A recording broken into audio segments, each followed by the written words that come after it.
স্মৃতিশক্তি কমে যায় অনেক কারণে, এমন কারণ যা আমরা অনেকেই জানি না।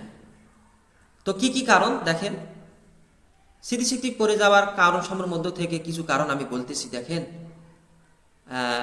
অশ্লীল সিনেমা দেখা, নাচ গান ইত্যাদি দেখা, অতিমাত্রায় মজাক ঠাট্টা করা, কোনো মহিলার সঙ্গে হারাম সম্পর্কে লিপ্ত হওয়া, মিথ্যা বলা, হারাম খাওয়া, অলসতা করা, অপরিষ্কার থাকা, অধিক মাত্রায় চিন্তা পেরেশানি করা এবং বিনা কারণে লজ্জাস্থানের দিকে তাকানো, হেঁটে হেঁটে কিছু খাওয়া এবং অন্যের চোখে পড়ে এমন খোলামেলা খাবার খাওয়া। এমনকি ফোকাহেকের আমরা বলেন যে এরকম খানা খাওয়ার দ্বারা অন্তরে তাকওয়া কমে যায় এবং এরকম খানা খাওয়ার দ্বারা ইমানি জজবাও কমে যায়।